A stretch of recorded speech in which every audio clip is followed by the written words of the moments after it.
Welcome to the InSession Film Podcast for August 11th, 2014. This is episode 77, and I'm JD Duran. I'm Blake Pertuzit.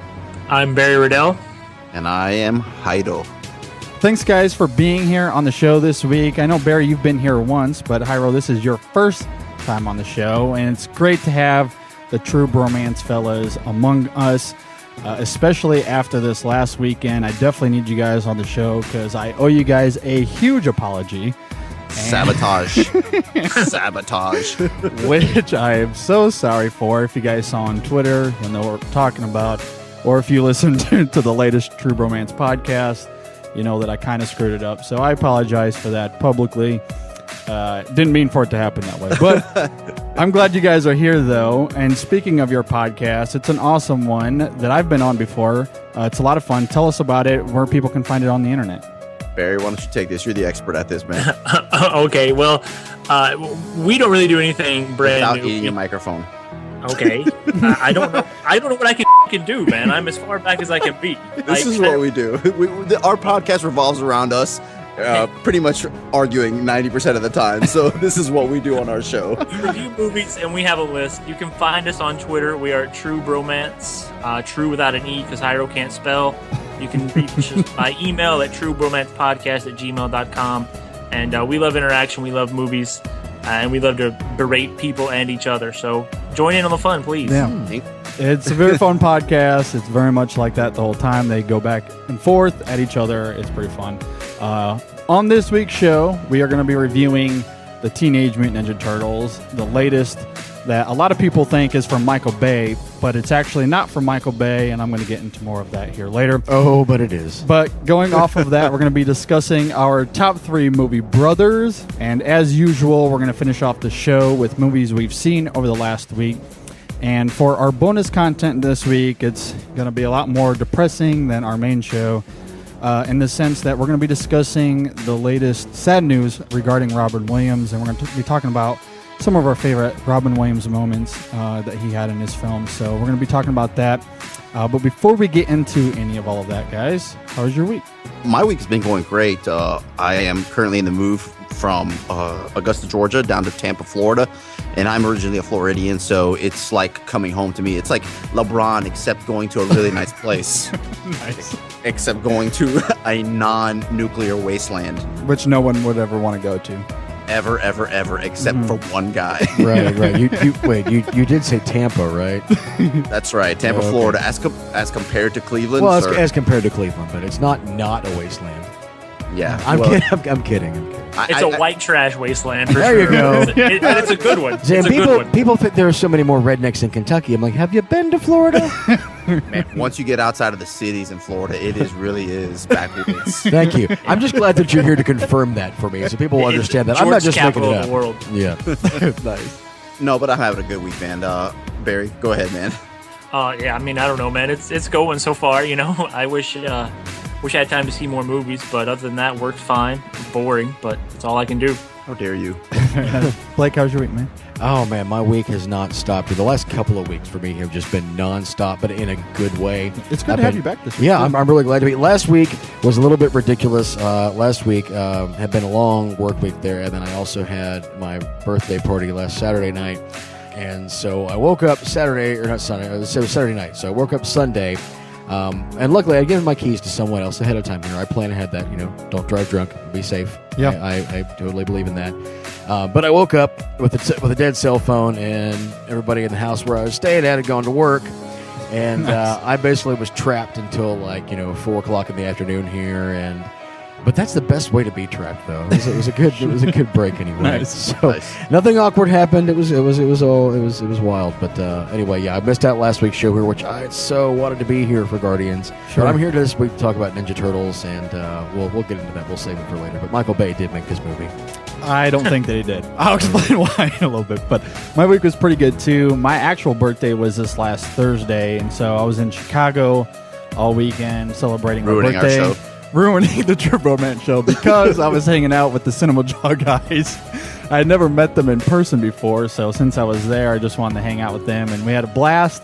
Unfortunately, one of the ramifications of that is that one of the guys who was supposed to guest on the TruBromance show Didn't quite able to see Ninja Turtles before the review of it, but again, I'm sorry for that. Something in common. That's what happened to me last week. Yeah. It's perfect. See, it's a recurring theme now. So JD swept the leg, man. He went high on us. I didn't. Swept the leg. JD actually did that guy a favor by not having to watch his piece of garbage. So he's probably very thankful at this point. yeah. Anyway, but they were fun. They were awesome, and I'm so thankful for the hospitality. They were a lot of fun to hang out with. Before we get into it, the last thing I just want to say is go check out our latest extra film podcast where we talked about Calvary and Happy Christmas. Calvary is in my top 5 of the year so far. It's amazing. We had a blast talking about it. So definitely go and check that out. I actually listened to that on the way down here, man. It was a very, very good episode. I really enjoyed it. And I'm definitely motivated to go seek out Calvary. You know, I started to watch Calvary, but I need the subtitles because the action is so thick. Sure, yeah. I don't want to miss anything, but you guys really did a good job on that show. Thank you. I'm ready to listen to that. I'm ready to watch that movie. Yeah, definitely go see it. It's incredible. Very, very good stuff. But a movie that's not very good is Ninja Turtles, which we're going to talk about next. Let's get into it. And here we go.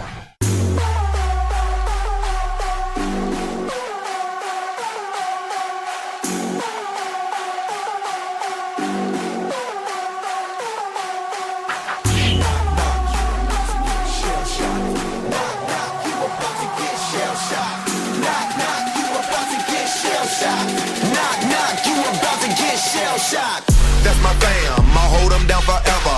Us against the world, we can battle whoever. Together ain't no way we gon' fail. You know I got your back, just like a turtle shell.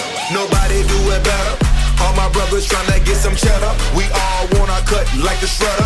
Me and my bros come together for the dough. Bought the orange Lamborghini, call it Michelangelo. With the nunchuck dough, and I'm pulling up slow. When we fall up in the party, they know anything goes. Check my Rolex, they say I'm the man of the hour. All this green in my pockets, you can call it turtle power.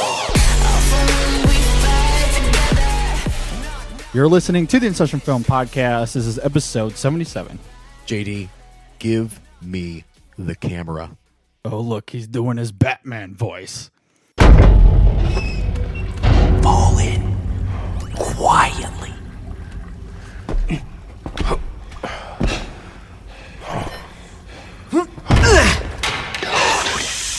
If Master Splinter catches us, he'll send us back to the Hashi. I ain't going back to the Hashi. Every time we're in the Hashi, it's because of you.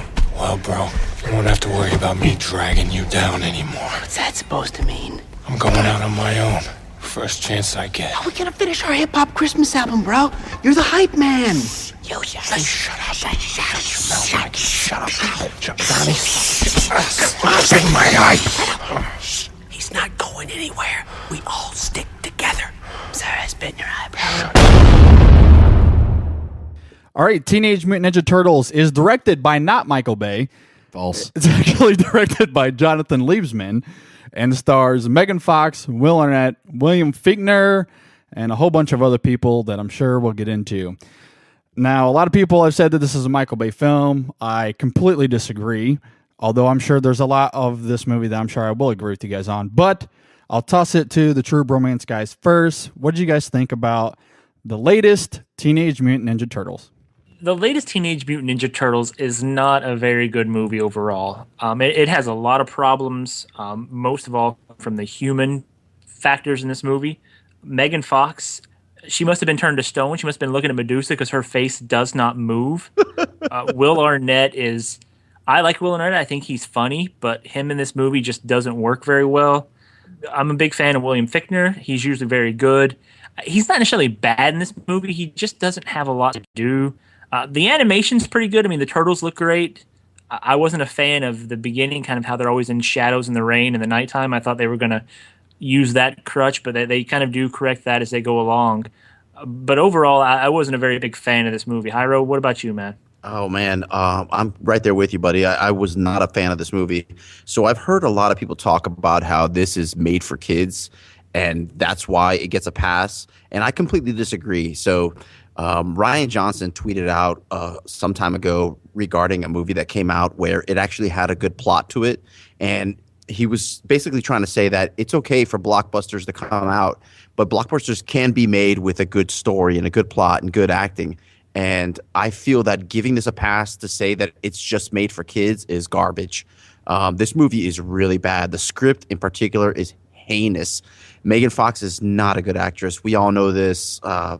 She's just a wooden sex pot is all she is. But she's really given nothing to do. Some of the lines and stuff in this they're just heinous. Actually, the best actors in this movie were the Turtles themselves. I kind of liked Michelangelo. I thought he was pretty funny.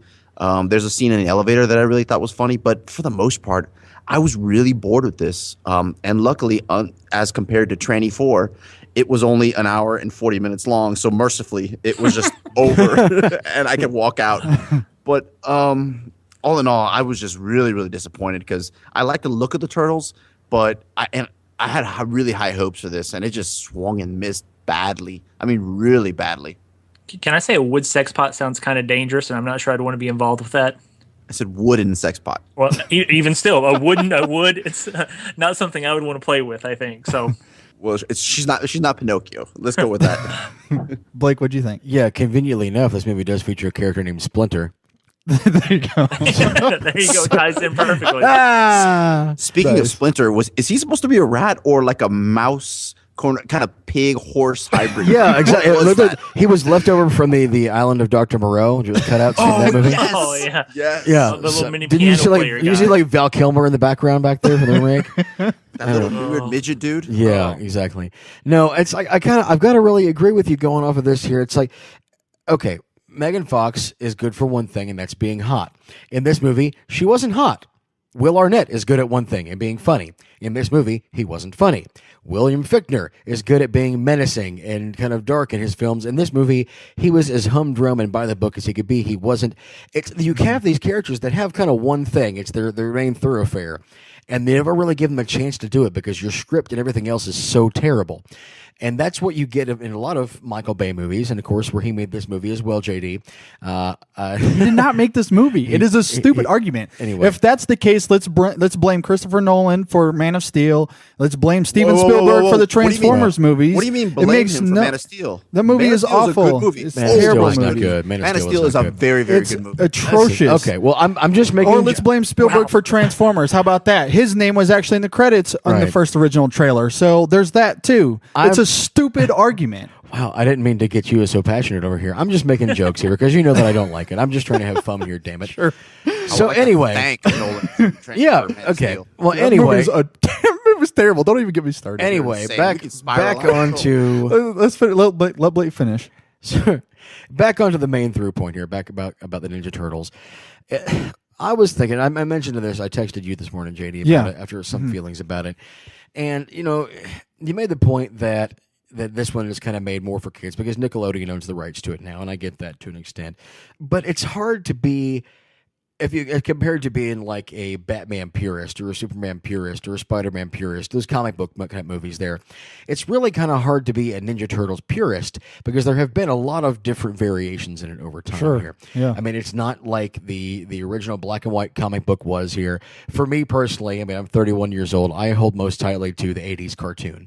Sure. And so if I'm going to go towards anything, it's going to be kind of along those lines there. I don't want it to be, a real dark film. I expect it to be more lighthearted to an extent here. I mean, this was made to be more of, they said it's going to be more of an action comedy. And I think for that they succeeded in making it an action comedy because there was a lot of, action going on, which wasn't bad. There were some good scenes as far as that went that I was more impressed than I expected to be because I had such low expectations, I guess. Not to say it was anything great. But, there was a lot of funny moments as well that I actually did laugh at, if you kind of take it with that there. But those were just a couple of points that I could enjoy in passing. As an overall film, I agree. It was terrible. Again, there were a couple of points that I was happier about because I expected to be much worse, along with some of the story and characters that I was happy they kind of kept a little bit to the original with. And I understand taking some, licenses, some creative licensing to change things a bit, to make it make sense for a different generation here, to make a different version of it. But it didn't all add up to me at all, though. So I'll say that I didn't absolutely hate it, but I didn't really like it either. Well, I'm in the same ballpark as you guys. I think this is a very messy film. It's very underdeveloped. It's too quick-paced. It doesn't even have the heart of the original. I don't think. I think it tried to go for it, but it just didn't quite succeed to me. So I will say it was feeble in its attempts. It just didn't quite work overall. I just felt like it needed some more development. But that being said, and there's more to that we can get into, but the one thing I do want to argue with you guys about is, and it's not just you, it's the whole damn internet that wants to talk about how this is a Michael Bay movie. And to some extent, sure, that's here, but this movie didn't even come close to a Michael Bay level for me, and for various reasons. One, this movie is something, going back to something you said, Hyro, it's an hour and 41 minutes. When was the last time you saw a Michael Bay film that was less than 2.5 hours? Never. Like, his films are never, an hour and 41 for Michael Bay is a short. That's a Michael Bay short. So that in itself is not Michael Bay. There was a couple of shots with the camera and the way it was flying over the city and stuff that was sort of Michael Bay-ish. But I felt like most of the cinematography was by the books you've seen in a lot of other action movies, not just Michael Bay. One of the criticisms that I've heard online, perhaps even from you guys, is there's one shot of Megan Fox's ass in this movie. Mm-hmm. So if you want to talk about glorification of women that Michael Bay does in his films, which is obvious, it's definitely there. That was the only time in this movie that it happened, and it was less than a second. It wasn't even that long. And if you want to compare, speaking of Megan Fox, if you want to compare her ass shot in Ninja Turtles to her ass shot in Transformers 2, it is not even the same thing. It's not even in the same league. It's not even the same sport. Like, those two shots are way different from one another. Right. They're way shorter, and it was more for Will Arnett's character than it was for the audience, which was very different than Transformers 2, which was fully for the audience to gawk over, if you will. So there's that. I also think that the fart jokes and the quote-unquote toilet humor that Michael Bay also does is very fitting for this universe, because we're talking about teen turtles. And I say that with quotations because it's, you don't necessarily get that. But I also feel like it's fitting for this story and these characters. And then the last thing I'll say is this is also a very family-friendly film. There's not a whole lot of cussing. The violence is obviously very PG-13. It was very much written for kids. I agree that just because it's written for kids, it doesn't get a pass, but it is very much written for kids. The Transformers films, I would argue, is not written for kids. It's got a lot of adult humor, a lot of adult connotations to it, and that we can spend hours talking about. But I'd say, in general, all of those things that define a Michael Bay film are so minuscule in this movie. They are so small and irrelevant that I did not feel the quote unquote Michael Bay-isms in this movie at all. I think it's ridiculous. It's absurd. I mean, you can tell that there's some of it, but it's like not even close to a Michael Bay level. Not even close to me. Well, JD, I'll disagree with you and agree with you at the same time. This movie, to say that it doesn't have a Michael Bay feel, is a little bit over the edge, because I think it does have that aesthetic. It does have a lot of feel for Michael Bay, but I will agree that this having a relation with Michael Bay isn't this movie's problem, because Michael Bay has been able to tell a good story. And I reference back to The Island, a movie I really enjoy. Great story. I love those characters. I like the development of some of those characters. Having that aesthetic isn't the problem with this movie. The problem with this movie is it's poorly written and poorly acted, and that's not Michael Bay's fault. And that has nothing to do with the aesthetic that he may or may not have brought to this movie. Yeah. But it does have a big Michael Bay feel to it. You can feel it in kind of the shininess of the film and some of the sexiness of this film. And I'm not talking about the objectification aspect of it. I mean, this movie is trying to be sexy at the same time as trying to appeal to kids. There is a lot of sexiness, though, in other films that are similar to this genre. Right. And what I'm saying is this does have a relation to Michael Bay, but that's not the problem. The problem is just this is poorly put together. It is. Really poorly put together. Yeah. If anything, I feel like the closest thing to Michael Bay about this film is the editing is awful. The editing is so terrible, and that's Michael Bay's biggest problem. And I feel like it's, unless you really break it down, just watching this film alone, you're not necessarily going to have those thoughts. But that, to me, was the closest thing. And you know, people like us, watch it and break it down like that all the time, so we get it. But the general audiences, I don't You're giving me think too much credit, buddy. well, You're giving me way too much credit. but still, the general audiences aren't going to feel that. And in as much movies as I walked out of that theater, and I said to my wife, I didn't even feel bass presence, hardly felt bass presence. I mean, there is some of it there. I can't say it's completely gone, but it's so minuscule. And I completely agree with you. The main problems is the writing, it's the acting, it's all of the above. Just I don't know if it's Liebsman just didn't know exactly what to do with this franchise or what to do with the story here or what it was, but so many things just didn't work in this movie. Yeah, I think.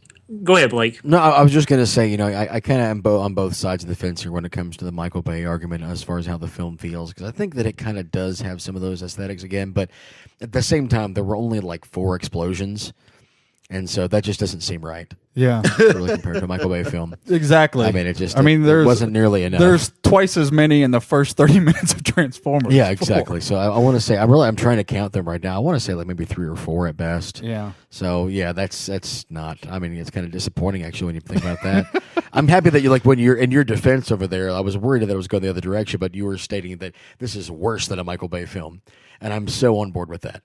There you go. Go ahead, Barry. Well, I think the funny thing I think JD, what you said is accurate. It's small fingerprints of Michael Bay that are on this movie. There's a couple of cinematic shots that are signature Bay. The 360 slow pan. You reference Megan Fox's shot of her ass, and sure. I think the point of that is you get that from Will Arnett's point of view, like not over his shoulder.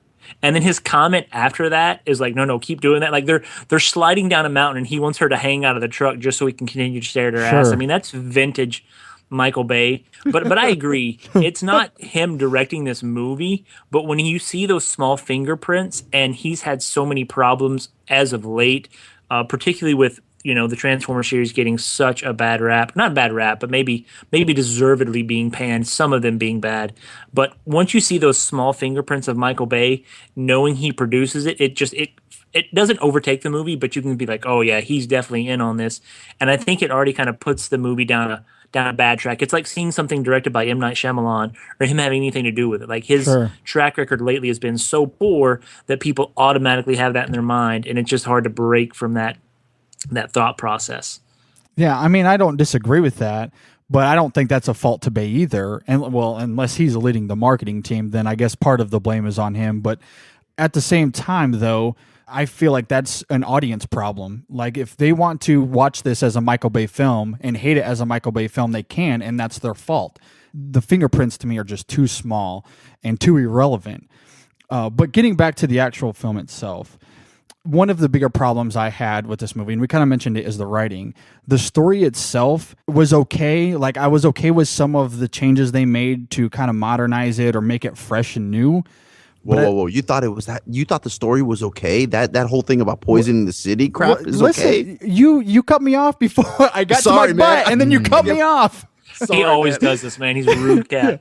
I'm fired up. Sorry, man. So some of the setup was okay, and because they were trying to make some of it fresh, but there was also some of the normal mythology was there. I think one of you guys brought up the fact that there was this mysterious element at the beginning of the film. I didn't have a problem with that because that's mythology of the Turtles. You see that in the first one, you see that in the comics, you see that in the cartoons, so I'm okay with that. Where things kind of really get off the rails for me is where it pretty much steals the script from Amazing Spider-Man 2. And at that point, it was just too muddled. It was way too convoluted. None of it made sense. There was pieces that were in left field and they should have been in right field. None of it was coherent to me at all. And so while there was these fun action sequences, I felt like it was just a bunch of short scenes happening, like a bunch of short stories happening, but none of it came together very well, I thought. I'm really trying to figure out what part of the origin story that you think is okay with this. I'm not going to get into it because it's all spoilers as far as that goes, just because it's totally new here, but I could not buy into any of that, and and maybe that's me, latching on to what I felt about this, the origin material there, but I was so upset. I was simply saying that there are small pieces of it to me that were okay, because basically what they did is they took the idea of the ooze and they sort of reshifted it, but the main frame of what makes them the Turtles is still there. It's just how we get there is a little bit different. And again, I it's not that I completely disagree with you. I was just simply saying that there are some elements of it that I thought was fine. It was just mishandled. Very. Yeah, the mutagen part isn't bad. I mean, I do like that. That's kind of, I mean, it's a little bit maybe more believable than the ooze, which is kind of the original Turtle story. But I really didn't like kind of how they described how Splinter became who he is. I wasn't a fan of that aspect, and I don't think you have to tie it completely to the known material or the existing material, because I mean, there's definitely shifts in that, but the way they updated it for this, I just particularly wasn't a fan of. But I think, JD, you mentioned when you were overviewing this movie, it is the development that's a problem. Like, you don't, I mean, you know, the nostalgia that you have for the Turtles, you feel that, you know, that they're brothers, you know that they have this closer relationship, but I don't really feel that in the movie at any given point until you finally get to the end. Like, there's never really any true moments that make you feel like they're such a close-knit family. And the same thing with Shredder and the Foot Clan. They don't do, it's the worst job I've ever seen of developing the bad guy in a movie. Or not ever, but it's one of the worst. So I just really thought that was very poor. And I mean, that's storytelling. That's, you know, and so that's not very good. And I also think part of it too, and I don't know if you guys know this, maybe you guys will agree, but when they originally announced that Finkner was going to be in this movie, they announced him as playing Shredder. Well, right? They didn't announce it. He said he it. announced it. Yeah. So it felt like to me, once that happened, and then there was this huge backlash on the internet, right? People went crazy. No way, white guys going to be able to play this, blah, blah, blah. Right. And in the movie, and perhaps it's part of it is knowing the backstory of this going in, but it felt like to me they were trying to make up for that as the film went on. Like, they had already shot some stuff, but then they had to redo a bunch of it, and the editing of that was just not very coherent. It didn't make any sense to me. I completely agree. It was terrible. No, but I'm still glad that they at least did that, though, because the idea of him playing the Shredder, I mean, they could have obviously done a whole lot better with it, but I was happy that at least the Shredder was the Shredder. Sure. Instead of it being, you know, a completely different version of it here. I mean, they changed. They kept most of it close enough to the original, but it wasn't perfect. So at least that was that. Yeah. So I could have seen a lot worse. And that's one of those things I was just referencing to. There are certain things, just few little things in here going back to the mythology that was okay. It was just terrible. Hyro, you haven't talked in a while. I had my feelings hurt after you called me an interrupter, so I was sorry. I'm just kidding. I was just giving you a hard time too. I wanted to piggyback off of what you were saying, talking about Shredder. And there's so many plot holes with Shredder as well. Like, one, he's just kind of this phantom thing out there, and two, he's clearly a badass. You know, when you see him fight the Turtles, he's clearly dominating them. And he's got knives pretty much coming from every point of his body. Exactly why doesn't he just kill the Turtles? Like, I don't get this. I agree.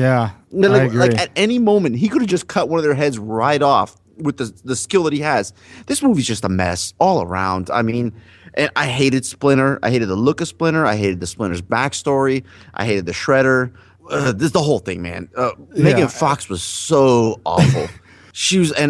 I can't. The one thing she had going for her was her beauty, and I hate to be the sexist guy, but I mean, that's it. That's all she ever brought to the table. In Transformers, that's why she's on film. You see them roll up her legs, up her back, up her ass onto the motorcycle, and that's it. She's not bringing her acting chops.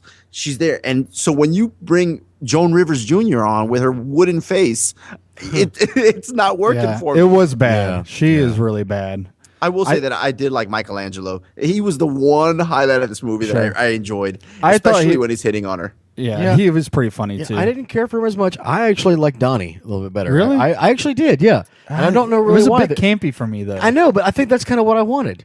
Interesting. I don't know why, but I don't know. It's I kind of enjoyed it a little better. It's just some of his lines, some of his delivery. Even though they kind of overplayed the nerd aspect, but some of his actual lines in it I actually liked better. See, I liked the Turtles for the most part overall. Donnie was a bit campy, but he was fine. I agree with you, Hyra. I thought Michelangelo was hilarious. I thought he was very funny. The biggest thing with the Turtles that was just terrible for me, I don't know if it's the same for you guys, is that Leonardo, God love him, he was so distracting to me because all I could hear was Johnny Knoxville's voice. Yep. His casting was the worst. Especially for that character. Especially for that character. I just didn't feel his leadership presence. I didn't feel the character presence that he was supposed to have. And all I could think about was Jackass. That's all I could think about. If I could have seen Johnny Knoxville being I'm sorry to say, but being a Jackass playing like Michelangelo, that character, I could have understood that. But being the leader It just somebody didn't you would make any expect to have a sense. more noble voice. It took me out of the film every time he It spoke. really bothered me. Yeah. Well, I disagree with you guys there, man. I didn't even know it was Johnny Knoxville. I mean, I don't know Johnny Knoxville's voice from Barry's voice, so it didn't bother me too much. Well, I think I agree. I mean, it didn't take me out of the film. I don't think he did a good job as the leader, but I also wonder if they would have cast another unknown for Leonardo, if that would have worked better. Because, I mean, the other three guys, they're not, at least to my knowledge, very well-known actors. Right. Sure. And I do think it's funny that Donatello did have, I don't want to say it a big part in this movie, but I think they were really trying to capture how in nerd is right now, how nerd culture is kind of Sure. at Could the be. forefront of everything. So they kind of really make him almost the cool guy, where he was never that way in obviously the original stories. But, you know, we've been talking for a few minutes about this movie, and we've not talked about maybe what's the worst aspect of it, and that's Whoopi Goldberg. Like, she is What a is she train doing? wreck. What is she she has doing? no eyebrows. She's only in two scenes. It's god awful. And it's the worst. Yeah. I That's did you the worst bring two up is- scenes in the movie. Yeah. I guess it didn't bother me as much because it was two scenes. I agree with you that it's not great. For me, the worst part, though, is Megan Fox. If we're talking about acting, she just, I don't know what she needs. How did she get into Hollywood? How is that even possible? There's got to be other girls out there that's better looking, or at Casting least couch? just as good looking and can Yeah, act. right. It's just because she's willing to do what it takes. Wow. Somebody just called out the casting couch. I did. What's she gonna do? Wow. Okay. Well, moving on. I guess one other positive I'll say is I did feel like the camaraderie of the Turtles was fine, which has always been the best part of this whole universe to begin with. And their banner is great, despite some of the distracting stuff we talked about. I did think for the most part it was pretty funny. I did like that. I just felt like it just needed some more development. I didn't feel like it had the heart of some of the other properties that we've seen. And by the time we get to those final battle sequences, I didn't feel as invested. Like if you go back and watch the 90 movie, at least for me, when it gets to that final sequence with the Shredder, I feel like I'm completely in that fight with them. I feel like it's more intense, it's more personal. I feel like they've gone on a rougher journey. And so by the time we get there, it's this really personal thing for me. And in this movie, I didn't feel any of that. Despite some of the banner being fun and the action sequences were great, it just didn't have that connection that I feel like some of the older stuff had. Well, yeah, I mean, I can see where you're going with that, though. And I agree that there's not much. It doesn't seem as invested by the time you get there. The development is part of that. I think it's a combination of a lot of things here, and I think that part of it is having to do with this new version they're creating here. I mean, some of the other gripes you can have out there. I don't think there's any reason other than just to remind people that, we used to know the old cartoon or whatever before here, that the enemy is called the Foot Clan, because what are you going to call a paramilitary group that uses machine guns a clan? It's not. I mean, they're not. They're not robots. They're not ninjas. They're none of that here. They're not the Foot Clan. They're just, if you want to call them the Foot, then just call them that. Take the clan part out of there. That made no sense to me in this version. To combine the two at that point, it just didn't work for me. I mean, nothing really worked for me in this. I agree. But one thing I thought about for a second there, it's kind of, we mentioned about, why didn't they cast another unknown to play the voice of Leonardo? Which really, why we have a couple of young, early 20s kids, whatever, doing these other three, and you got some, 40-year-old guy playing the one of them. They're all supposed to be teenagers. I don't get that at the same time, just one little. I'm sorry to go back to that. I can't stop griping about little things like that because there's not really much positive. All right. Well, we could probably talk about this all day. So, And we really shouldn't. It's so, not worth it. Any other final thoughts? And what grade would you guys give Teenage Mutant Ninja Turtles? Hyro, you want to go first, man? Sure. I don't really have many thoughts on this other than it was a bottomless pit of garbage to me. I mean, this was not very good. If this is what kids are going to be watching, I'd rather take my kid and take him to Guardians of the Galaxy again. Yeah, absolutely. Which was much better, had better themes, better acting, even better lessons to teach the kids, really. So I gave this on my rating, I gave it a 3 out of 10. So I guess that would be like a D plus or a Nice. Yeah, a D sure. plus. I'll go with that. Sounds good. I'll go with a D plus. Yeah, I mean, we've talked about how bad this movie is, and I will say there was a few things that I did like. I like the scene in the elevator where they're riding the elevator up. That's a lot of fun. Yeah, that was really good. Yeah. That was awesome. I like the scene where they're kind of confessing like sins a little bit. I thought that was kind of humorous, especially Donatello's revelation. And then I did like how they kind of the product placement of the Pizza Hut pizza. I didn't necessarily appreciate, but how they were using that to kind of really show, obviously from the history of the characters, Michelangelo's complete admiration for pizza and tempting him with it. I did like that because that was kind of a callback to the original series. So I did like those three things. Everything else failed pretty much miserably. I'm going to give this a D. Yeah. Well, you're not wrong.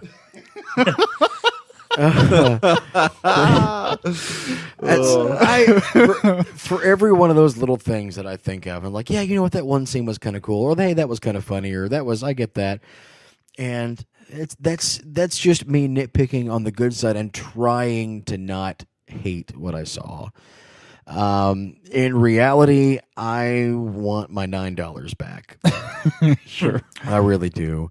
No, I think you were being generous when you said a D plus earlier. There, for me, I can't say an F because I can't fail something that I loved so much from my childhood in general. I hate it, but it's a D minus for me. It is right on the borderline here. It's one of the worst movies I've seen, probably since the remake of Old Boy. Oh wow! Yeah, I didn't know you hated that. Yeah, we hated that terribly. Definitely the worst movie I've seen since Tranny 4. Oh god! Yeah, I don't know. I didn't mind that one as much here. It's the worst movie I've seen since Jack Ryan.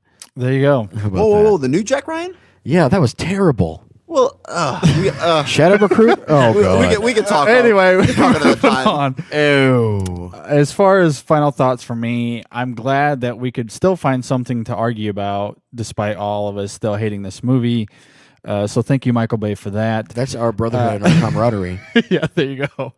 I'll say, if you want to watch Teenage Mutant Ninja Turtles, go watch the 1990 movie. I liked it. It's a lot of fun. It's way better than this. I'll say I can understand why they wanted to do a remake, and I was okay with that given all the new technology and the way CGI can be done nowadays, but this was so poorly done. And that's pretty much all there is to say about it. It's terrible. I agree. Go watch Guardians for the 5th or 6th time if that's what you need to do. So it's this movie's just garbage. I give this movie a D as well. Yeah. But we will have a full review of this up on our website that you can go check out at InSessionFilm.com. Yeah, if there's one word that describes this movie, it would be cowabunghole. Wow. Wow. Nice. Well, if you agree or disagree with our takes on this film here, let us know by leaving a comment on our Facebook page at facebook.com/InSessionFilm or tweet us at InSessionFilm. Leave us a comment on Google Plus or on Letterboxd. Usernames on both of those are InSessionFilm. And, of course, you can always also email us at InSessionFilm@gmail.com. All right, the InSession Film Top 3 is next. We'll be discussing our top 3 movie brothers. JD, I could have been a contender. I could have been somebody. We'll discuss them all next. We'll be right back.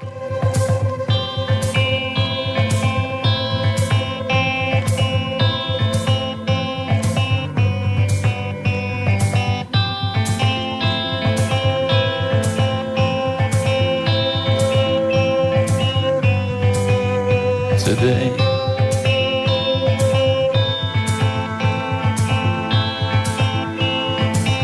you were far away.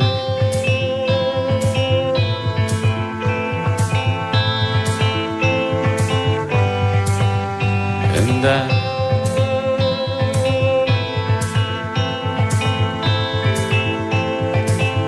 didn't ask you why.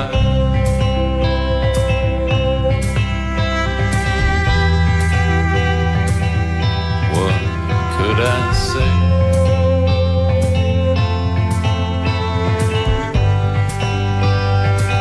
I was far away. So the first-time watchers, guys, aren't brothers, but sometimes they do fight like it. But their banter is amazing. It's very entertaining, almost brother-like at times. However, maybe they could use a little bit more cowabungas from time to time, though.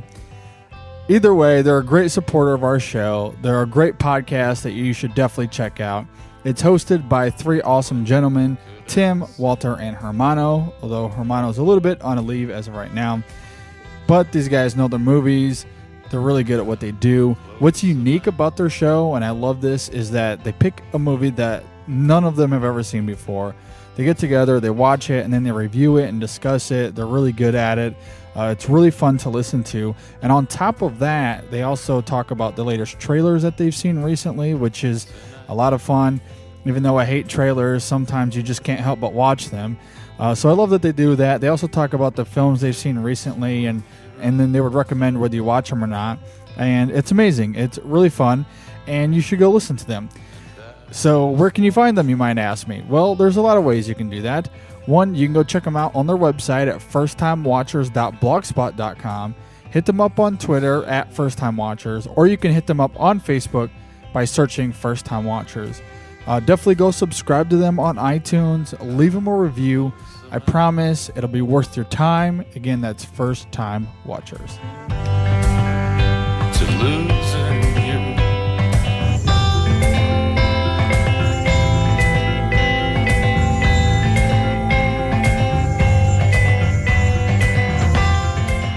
You're listening to the InSession Film Podcast. This is episode 77, and now we're going to be going over our top 3 movie brothers.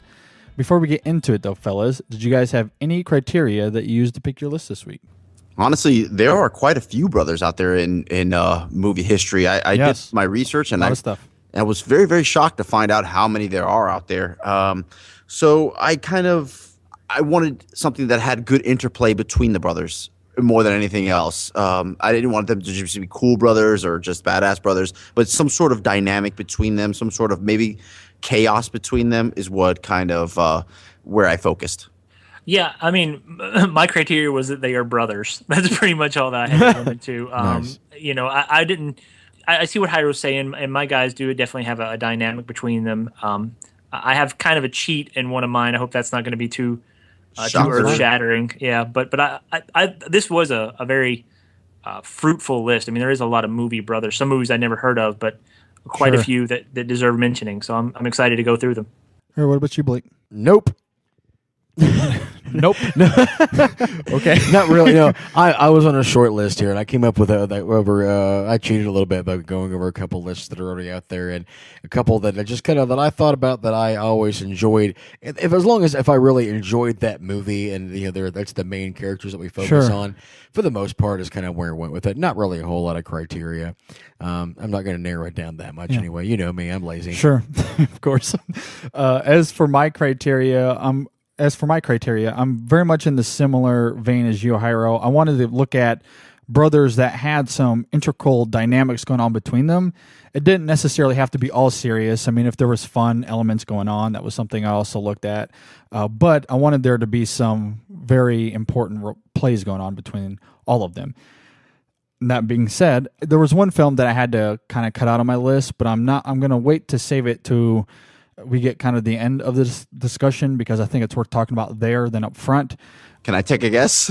For most people listening that listen to the show, you'll probably have a good idea where that's going. No, really? So I'm a big fan of the show, so I kind of have an idea where we're going to go with this. So we'll wait till we get there first. I hope I'm wrong. So Hyro, we'll start with you. What is your number 3, man? Okay, man. I wish you had I wish the InSession Film Podcast had a top 10 list, because I had so many that I wanted to put on here. Yeah, sure. And I literally just settled on my number 3 about 30 seconds ago. And I'm going to go with Seth and Richard Gecko from Dusk Till Dawn. Nice. Very nice. So these brothers are criminals. They're insane. They're killing people. They're robbing people. And they go into this thing, and the vampires and hijinks ensue, right? But the big thing between the two of them is that Seth Gecko, played by George Clooney, knows that Richard Gecko is pretty much batshit insane.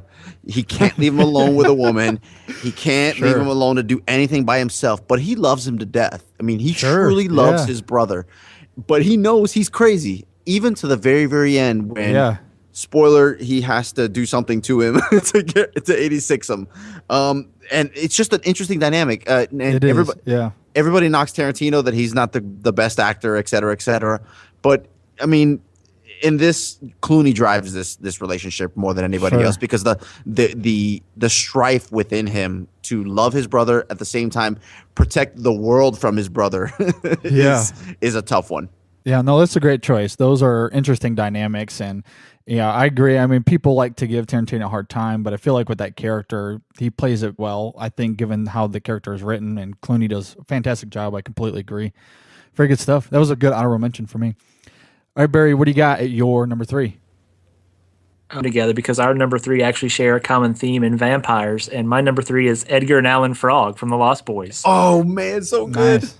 I love these guys. They've pretty much seem to be parentless. They run a comic book store, and they know what's going on in their little town, what's happening, and they kind of take Corey Haim, played as Sam, and kind of take him under their wing and help him kind of navigate the misfortunes that are going down in this town. And I just really like them. I think they're a lot of fun. They have some really good interaction between each other, and in the end, they kind of help out. So I like them quite a bit. Well, I have a question about this one, brother. I mean, so why did you pick the Frogs over the other brothers, which would be Corey Haim and Jason Patrick, which could have been a nominee in my book too, man? No, I think I picked the Frog Brothers just because I think their interactions between each other is a little bit more humorous. I like kind of how they play off of each other, and they're more of a team instead of one being dependent upon the other. I feel like Sam and Michael's definitely more the protector throughout. And, he's kind of trying to protect Sam from what's happening to him, and obviously the other vampires that are there. And then the Frog Brothers are just kind of independent, a little more tough, and they kind of handle business a little bit more as a team. So that's why I picked them. Very nice. Very good stuff. All right, Blake, what do you got? Okay, well, to start off with my number 3 here, I wanted to go a little bit in a different direction than I know most people are going to be looking more towards very dramatic aspects in this film here. So I kind of went the opposite way in a few directions here. So anyway, my number 3 choice here as far as top movie brothers, when the movie began, they were not brothers. And I am talking about Dale and Brennan from Step Brothers. Of course. That's totally a Blake choice. Yeah, right? That's still, when I think back about any movie I can just pop in and watch and still just laugh my ass off for no apparent reason, it's Step Brothers. It's so good. It's hilarious. So good on so many levels here, on so many just different goofy scenes, the way that those two guys got along and played that part off in that. And then at the end, the camaraderie they eventually build, it becomes one of those kind of touching things for a minute there at the end. But oh my God, I still laugh so hard with just every little thing about that movie. Your voice is like a combination of Fergie and Jesus. Exactly. There's so many. It's so quotable. Exactly. I can't. I would just get lost right now. I could keep going off of that forever here. But yeah, I'm going Nice. right now. It's Dale and Brennan. Very good stuff. Yeah, that's a good honorable mention for me. Really like it. For my number 3, I'm also kind of going the more fun factor route for my number 3. And when it comes to brothers, there are definitely better ones that are portrayed on screen for sure. But these ones, I think, is still well done, and it's still a lot of fun for me. I'm going with Connor and Murphy McManus, which is the Boondock Saints, for those out there that don't know that. Oh. Ooh. So I really love this movie. In fact, there is a movie poster of it sitting right in front of Blake and I right now on my wall. I really love it. It's obviously played by Sean Patrick Flannery and Norman Reedus. And I love these guys. I think they're badass and they're a lot of fun. I think they're smart and intelligent. I love their banter. I think it's really funny. I also love the way that they go about preying on people that kind of deserve it. They go after the bad guys in a really fun, unique way. It's very grounded in some ways, but also not in other ways. And the way that it's done is amazing. I think you feel the closeness in the relationship that they have is really great. But at the same time, it's never too melodramatic. It's very light in a lot of ways. But yet you still, at least for me, I felt a deep connection with them. So I love it. They're a lot of fun for me. So the Boondock Saints is my number 3. I'm going to have to give that a rewatch, man. That was me booing in the background because I've always been a big opponent of this film. Mm-hmm. I just never got what everybody loved about it because it is kind of almost like a cult classic, It is, yeah. People love this film, and I love it, yeah. When I saw it, I was like, man, I don't get what the adoration is for. I just didn't see it. So I think, I mean, I haven't seen it in easily at least 10 years, maybe, or however long it's Sure, been. sure. But I'm, you know what? Kind of similar to Old Boy. I'm gonna have to give this a rewatch because I'm gonna have to like figure out what everybody loves about it. So I'm gonna give it a rewatch, man. Yeah. Let me know what you think. I really like it. So I mean, and definitely watch the first one versus the second one. I still like the second one, but it's not nearly as good as the first one. But anyway, that being said, Hyro, what is your number 2? Okay, man. My number 2 comes from a movie called Gattaca, and this is Vincent and Anton Freeman. So Gattaca is basically a film where it's kind of the near future, not too distant future, where genetic engineering is legal, possible, et cetera, et cetera. And one brother is technically superior and one is technically invalid. And the invalid brother is played by Ethan Hawke. And the big dynamic between these is it's all summed up in one scene where they compete by swimming out as far as they can and then seeing who will go out the furthest before the other has to turn around. And it's clearly implied because Ethan Hawke has some sort of condition due to his being a child of love and not genetically engineered.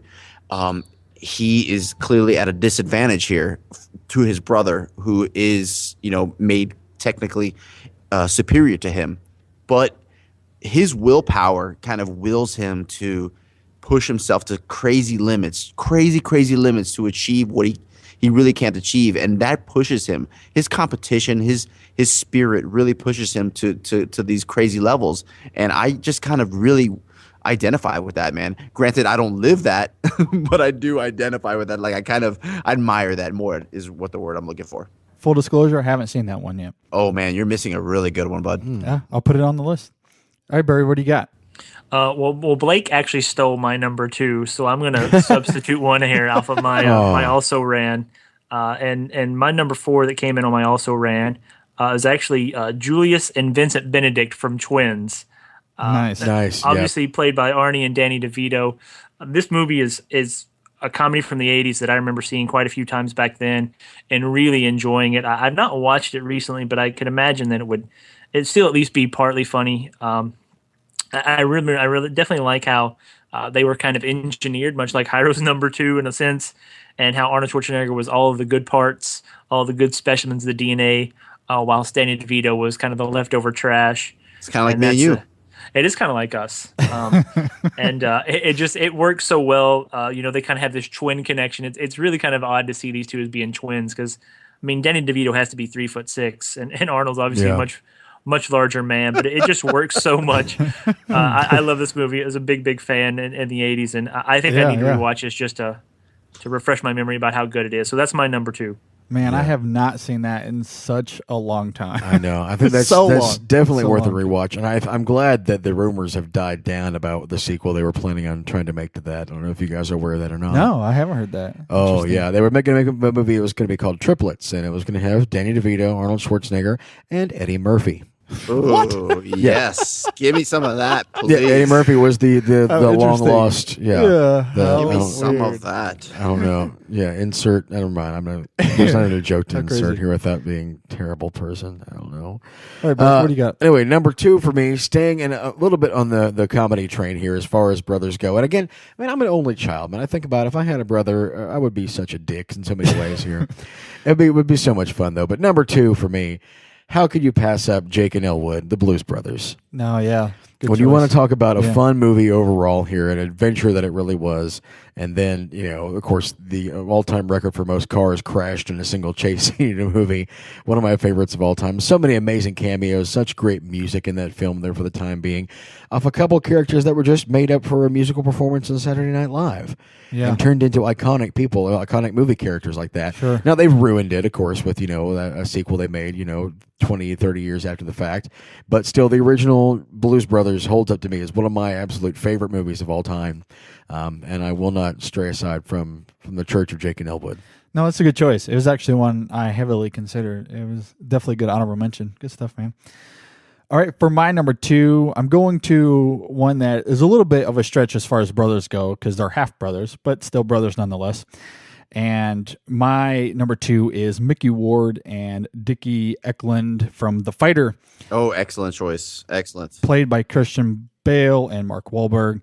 Man, I don't even know where to begin with this one. I mean, it showcases just how dysfunctional a relationship can be, especially when people are blinded by the realities around them, which you obviously see through Christian Bale's character throughout the entire film. And at every turn, you just kind of want to be there for your brother, and you want to be involved in what they're doing, and you want the success that they're going after. And again, you see that in Bale's character, but that also doesn't mean you should be involved in everything that your family or that your brothers are doing. And that's the conflict that Wahlberg's character is having to be in as he's trying to pursue this boxing career, especially after idolizing his brother for such a long time. He wants his brother to be involved, but when he's there, he's just not reliable, and it made for some really interesting dynamics. The performances were amazing, just incredible stuff. I thought the story was really well told, and definitely one I was engaged with the entire time. I mean, there was a lot of elements going on in that film, but the relationship between these brothers is definitely the heart of it, and it's incredible. Very, very good stuff. So The Fighter is my number 2. Great choice, man. I'm a big fan of Amy Adams in that film. Yeah, she's fantastic as well. Absolutely. Especially crawling around on the bed. Of course. A high roll comment, if I've ever heard one. So, all right, Howard, what do you got at number 1? Ooh, man. I was seriously considering The Fighter at number 1, but I can't get away from this. When I think about brothers and I think about crazy dynamics and I think about, bigger than that, family relationships, I have to lean on the Corleones. Tough on the negotiations, but if they could get a little help and close the deal fast, it'd be good for the family. You believe that story? You believe that? He said there was something in it for me, on my own. I've always taken care of you, Fredo. Taking care of me? You're my kid brother, and you take care of me? Did you ever think about that? Huh? Did you ever once think about that? Send Fredo off to do this, send Fredo off to do that. Let Fredo take care of some Mickey Mouse nightclub somewhere.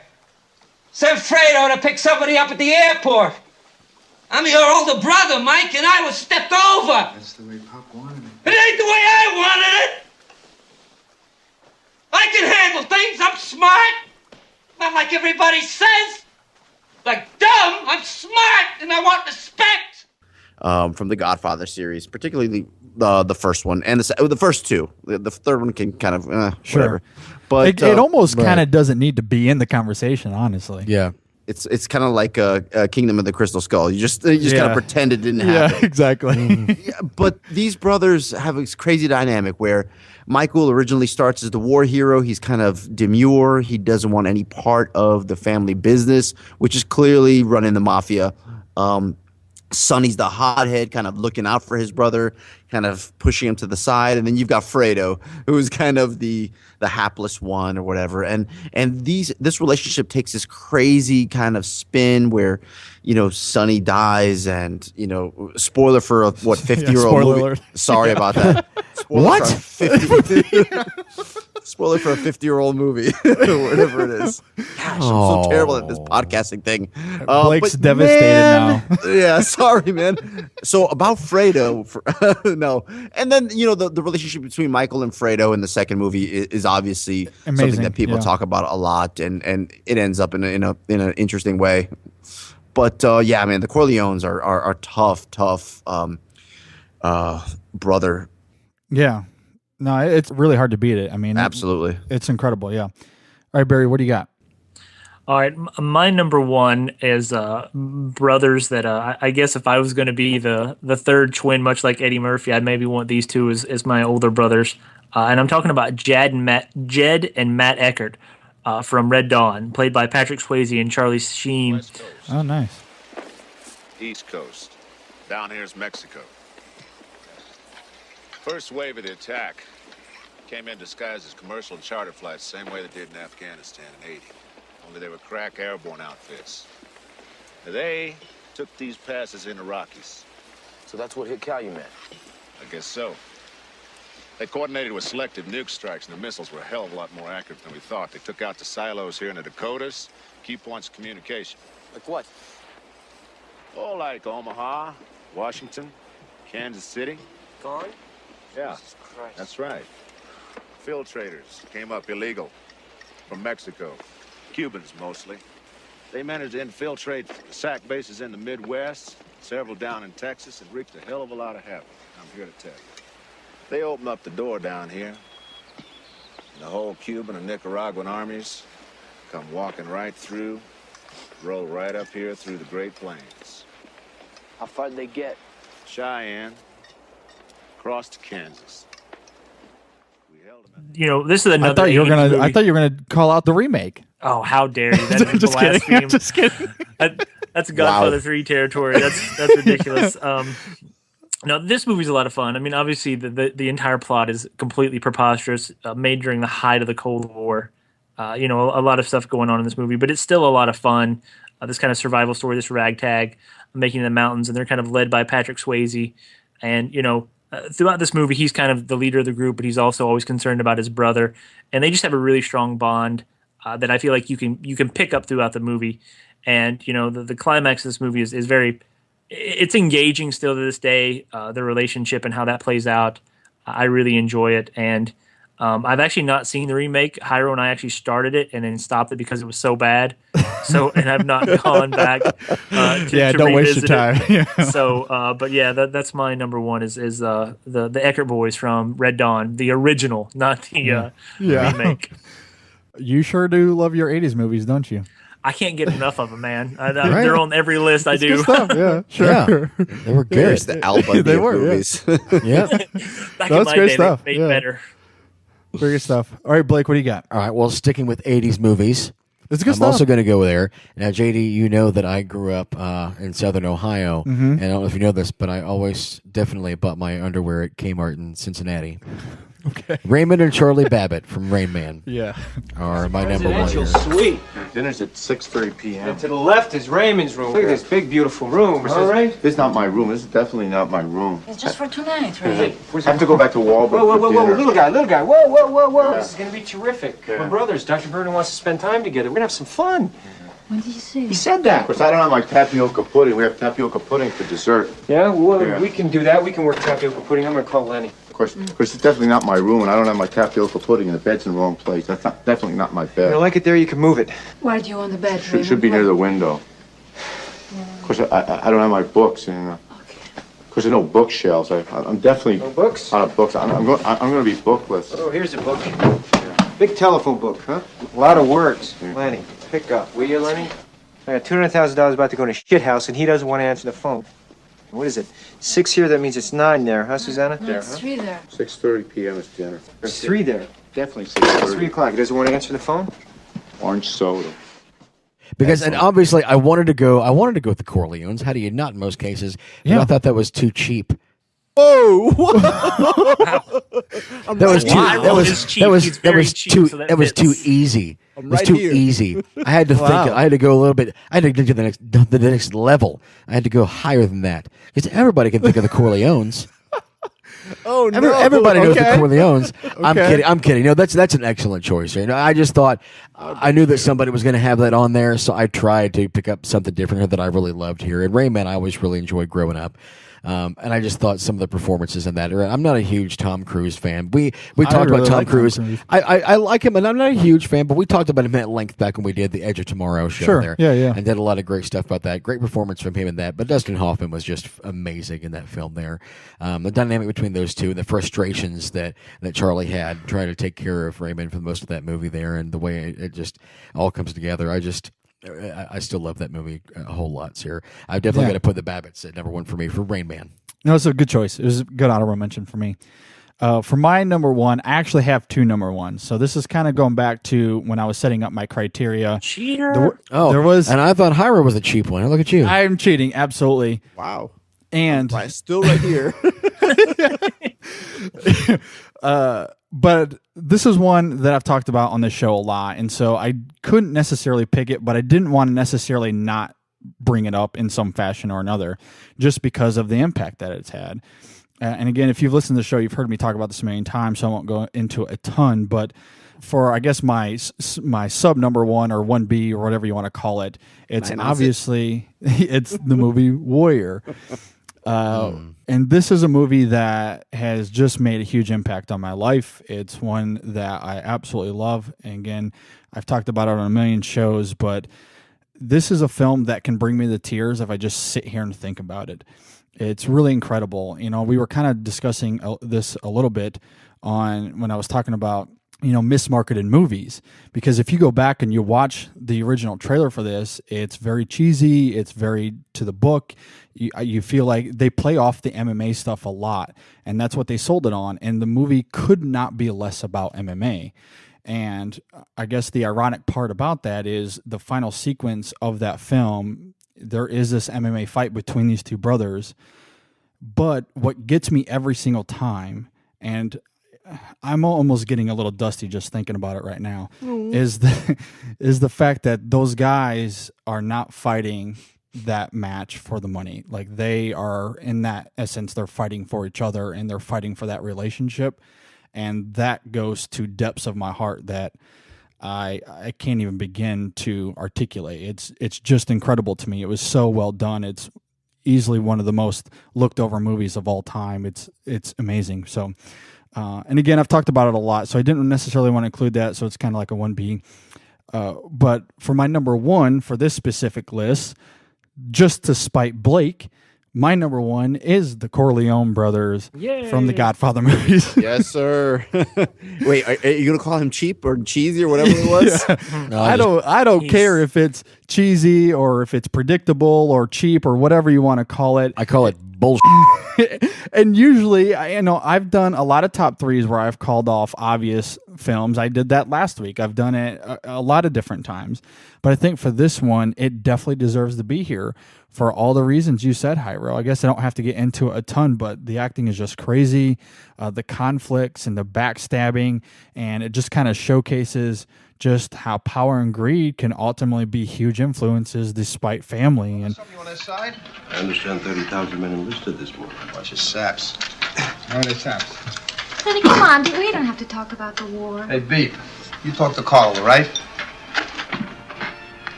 They're saps because they risk their lives for strangers. Oh, that's Pop talking. You're goddamn right, that's Pop talking. They risk their lives for their country. Your country ain't your blood, you remember that. I don't feel that way. I don't feel that way. Well, if you don't feel like that, why don't you just quit college and go to join the army? I did. I enlisted in the Marines. Mikey, why didn't you come to us? What do you mean? I mean, Pop had to pull a lot of strings to get your deferment. I didn't ask for it. I didn't ask for deferment. I didn't want it. What's too early? Come on, knock it off. you just kind of see all of that kind of develop through these brothers. It's just amazing. It's just really well done. And to me, it's just the quintessential movie brothers.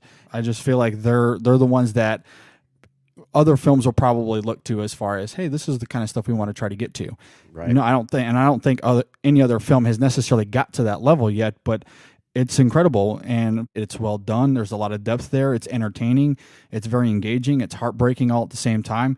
And it's great. I mean, those films are looked at the way that they are on the pedestal that they are for a reason. And it's because of the dynamics between these brothers. It's incredible. Mm-hmm.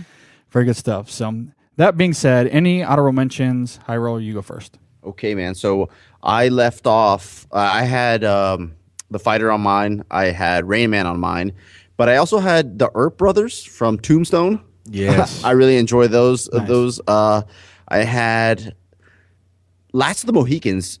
I don't, yes. I don't remember his brother's name, but they had this such a strong relationship, and the way it ends up in the end. I mean, you feel that pain and you feel the love between the two of them, and you feel throughout the movie, you feel how reliant he is on his brother, like how much he trusts him. And it's just a great depiction. And you know, Daniel Day-Lewis carries that with his acting. But the other guy, I mean, unfortunately, I don't know the dude's name. I didn't do my research that well.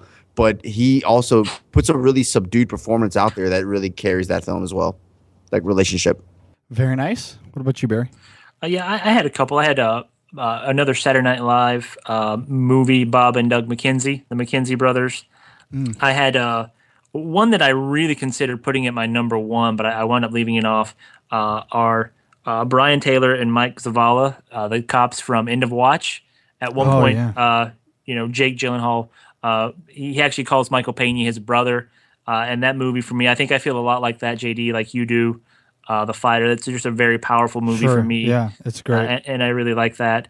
Loki and Thor was another obvious one. And another one that I really toyed with that I ultimately left off is because they're not in a movie together is Vincent and Vic Vega from Pulp Fiction and Reservoir Dogs, respectively. So big Tarantino fan. I actually read that they were, much like Twins 2 with the triplets, I read that they wanted to do a Vincent and Vic Vega movie, but they're too old, I guess, now, so they've decided to not. Well, things have happened, obviously, that they can't do it. It was supposed to be a prequel, but they're both too old now. So I would have liked to have seen that, especially from Tarantino. That's it for me. What about you, Blake? Oh, there's so many out there. I mean, honestly, most have been named already that I can really think of here. There's one that I wanted to mention, though, that was it was like a movie back in like the 70s, probably. It had to do with the mafia, but I can't remember what it was called, and I can't remember the family's name in it, but I don't know. Other than that. The Godfather? No, no. I don't. Maybe. I don't know. I'll think about it. Wow. Oh, no. Okay, no. I don't, honestly, pretty much everything that's been named already is out there. Yeah. I know what you're referencing. Night at the Roxbury. That's what you're talking about, right? Yo, me, him, me. What? The Butabis. Butabis. Who touched my ass? Was it you? Was it you? Did you touch my ass? That's an actually underrated movie. Love that flick. As far as honorable mentions for me, it's pretty much everything that you guys have listed already. I had Rain Man. I had Step Brothers. I had the Blues Brothers, From Dusk Till Dawn. Thor and Loki, I think someone else mentioned. I guess two others that weren't mentioned was Terry and Charlie Malloy from On the Waterfront, which is what we referenced in transition going into this segment. Really great movie there. And I also had Adaptation, which is a really good film that Nicolas Cage is really good in. And I also had the Hanson brothers from Slapshot because I'm a big hockey guy. So there you go. You also had the Hanson brothers from Hanson. No, not those Hanson brothers.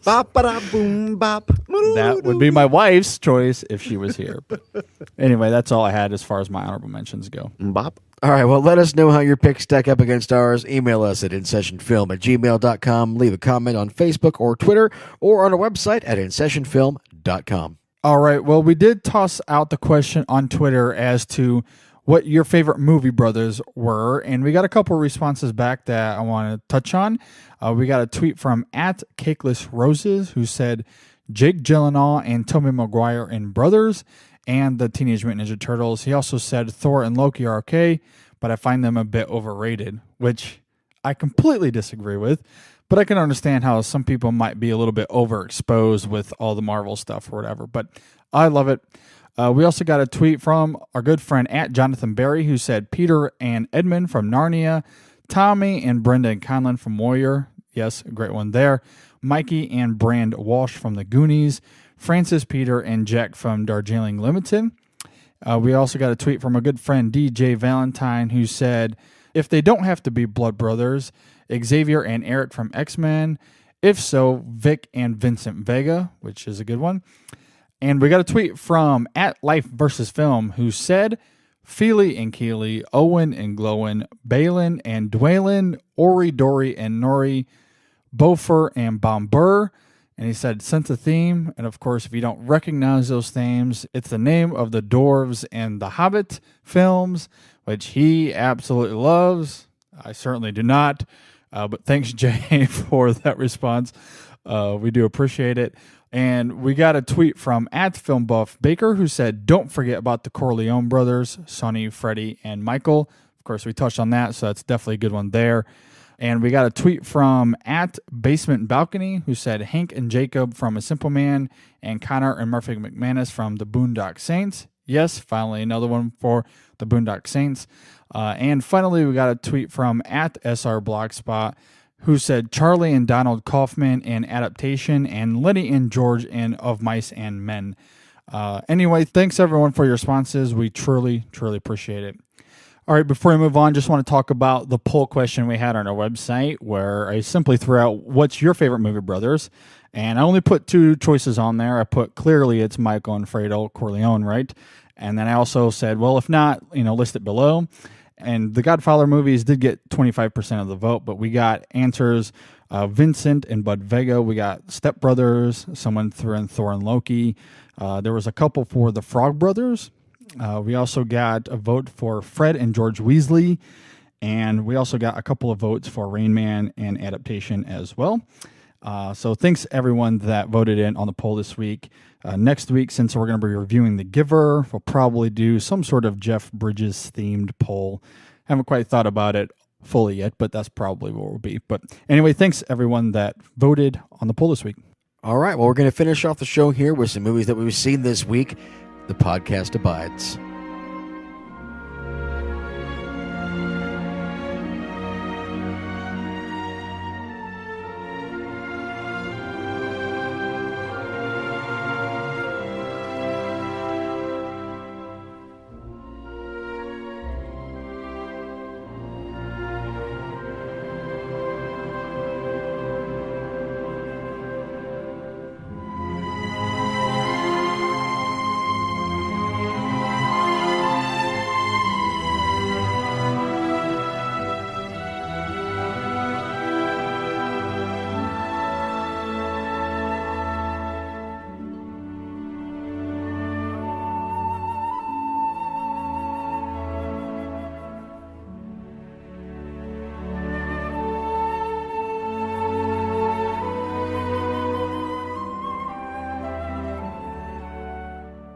Hey guys, just want to pause here for a second to say a quick thank you to those that are supporting the show. If you want to help support us, just click on our bonus content tab on our website at InSessionFilm.com. And while they are free to listen to, we do encourage and appreciate a small donation of 99 cents. And you'll see all of the information there on how you can do that. Just click on the bonus content tab in the main menu, and you'll see all of the information there. You can also donate per show at patreon.com. You can set up to donate $1 per show, $2 per show, whatever you want to do. And there's some awesome free gifts that come along with that. So definitely go and check that out. Again, all that information is on the site. And as mentioned up at the top of the show, we are sponsored by audibletrial.com. If you just go to audibletrial.com/InSessionFilm, you'll be able to sign up and get a free 30-day trial and a free audiobook for checking it out. And they got all kinds of stuff there that I promise that you'll enjoy. So definitely go and check that out. We really appreciate everyone's support.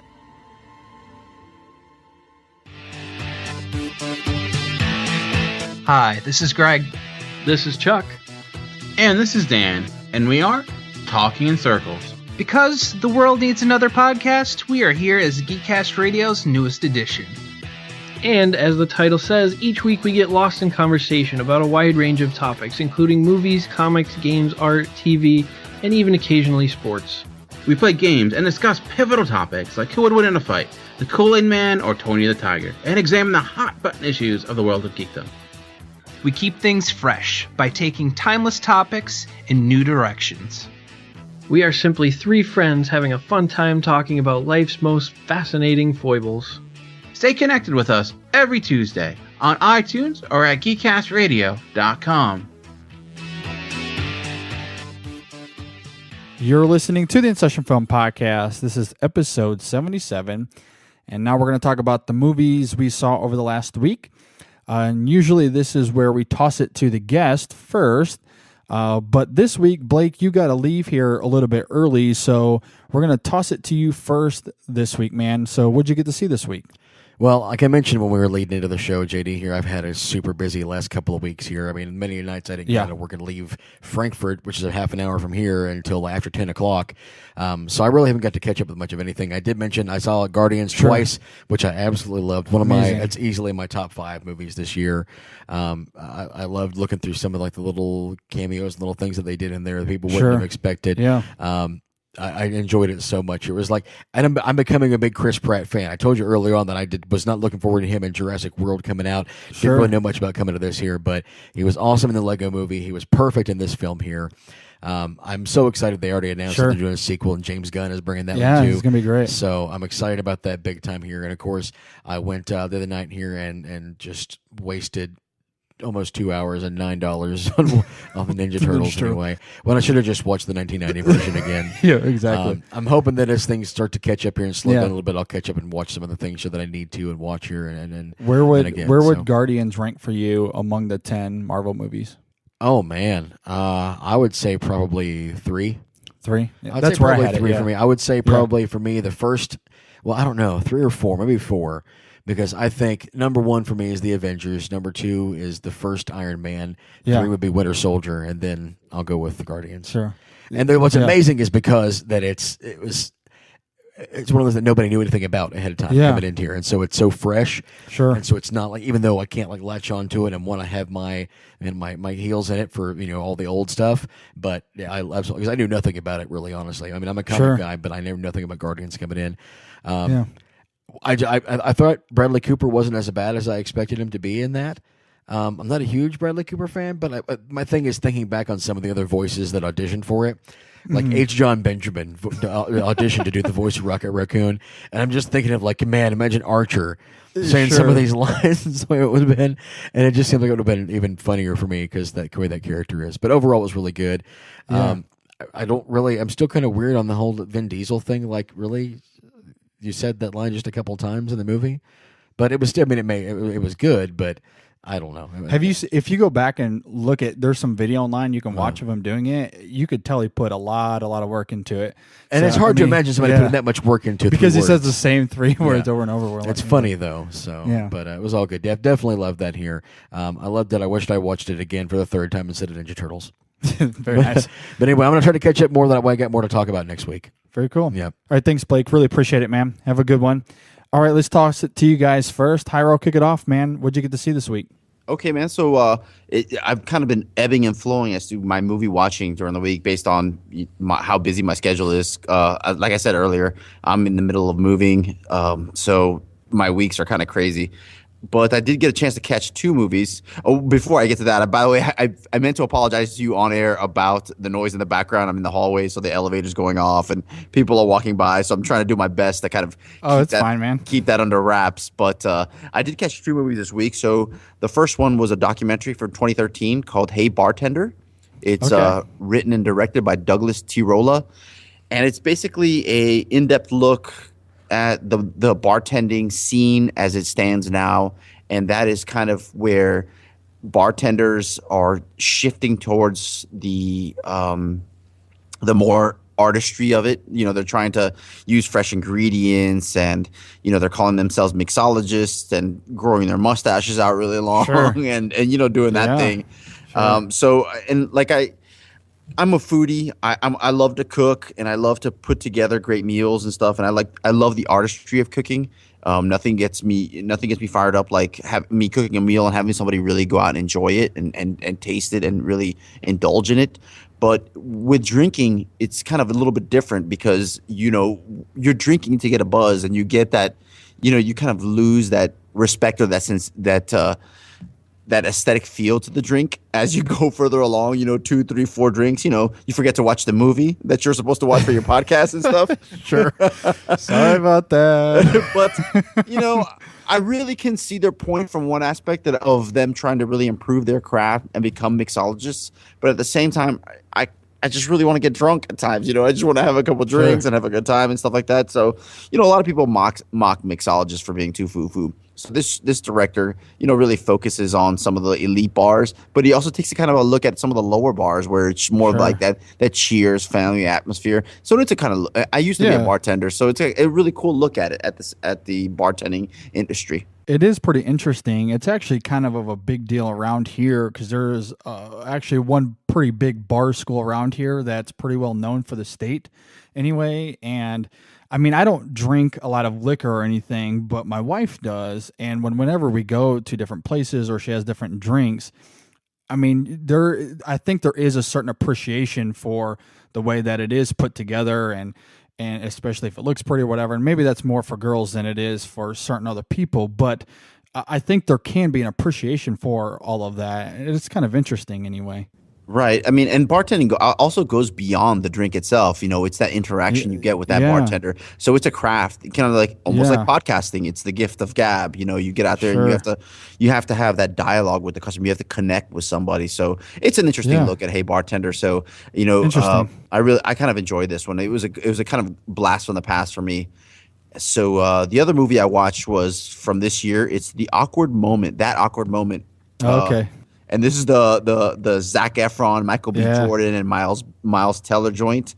It's basically a chick flick. I mean, it really is. It's, you know, they got all these like good looking and funny guys to be in this movie, and it came recommended to me from a friend. And shockingly, it's not bad, man. I had a really good time with it. I mean, there's some funny jokes, and the main thing that I keyed in on was that the jokes come from a place that is very similar to the relationship that I have with my friends, where we belittle each other nonstop. Hatred?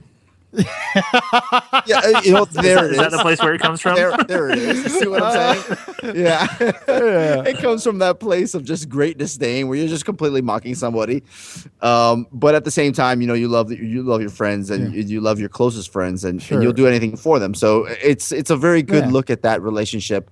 But I feel like that camaraderie is similar for a lot of other people. I mean, me and my best friends here will, you know, crack each other up like that all the time too. I think that just kind of comes with the territory of being a guy and having close guy friends. Is you give them shit all the time. That's just what we do.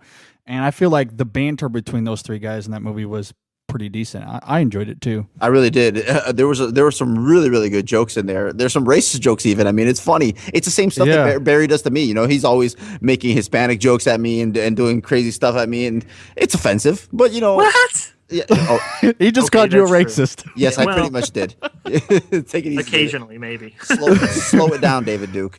But I really enjoy this movie. But do women do this? Do women berate each other like this, like friends? I mean, I know how it is from a male point of view. Like, we bust each other's balls. But do women do this? I don't know. It's an interesting story. I don't know, man. But I enjoy this. I enjoy this flick. I mean, it's a good flick. I mean, if you haven't seen it, check it out. It's a good one to throw in, maybe as a date movie. I mean, at least you're still not suffering through, you know, some of the drivel that women drag you to watch. Sure. But yeah, man, Awkward Moment is pretty good. What about you, Barry? Yeah, I got to see two movies this week that I can talk about. The first is from 2013, and it's The Wolverine, starring Hugh Jackman and an assortment of other characters. You know, this movie, it's okay. I didn't love it. I'm not a fan of the superhero movie where he doesn't want his powers anymore or happens to lose them to a degree. Sure. That's not what I watch, you know, those movies for. I'd rather see the character that you're known for. And this movie, I mean, it's okay. There's definitely some interesting plot points. Hugh Jackman, he's entrenched himself so much in the Wolverine character that I don't know what Marvel's going to do if they try to relaunch the series with another actor as Wolverine. I don't know if people can shake the thought of Hugh Jackman as not being Wolverine. I mean, maybe they can. Maybe they can get lucky and strike gold twice.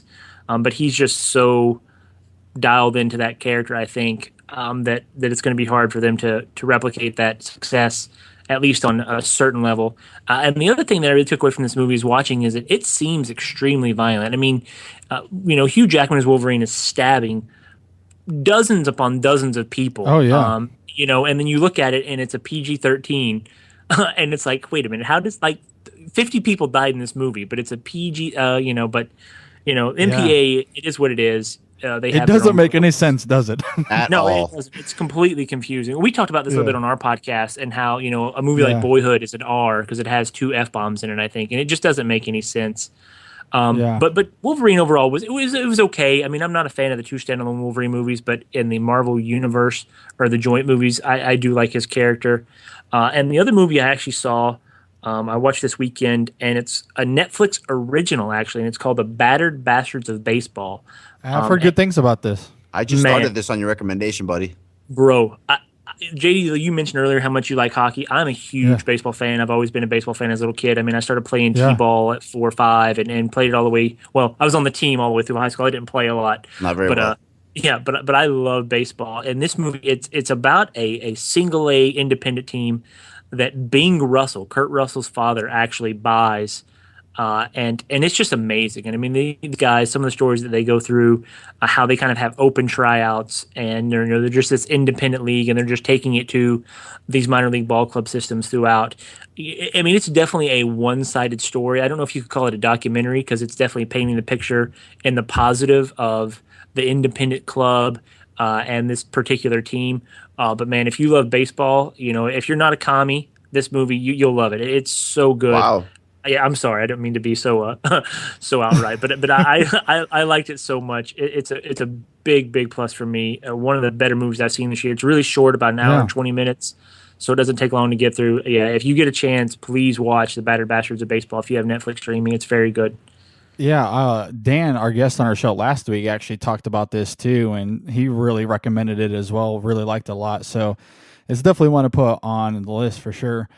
And I also think it's funny because, and I don't know if you guys know this, but the title of the name of this documentary is actually a play on words for an air combat unit from World War II, which is something that is close to my chest and something I know a lot about. But there was an air group in World War II called the Blue-Nosed Bastards of Botany, and that's where the name kind of gets its play off. Okay, that's pretty cool. So, that is cool. Yeah. Nice factoid. So, yeah, so there you go. But it's on my list to watch. I definitely want to check it out. So, did you get to see anything else, Barry?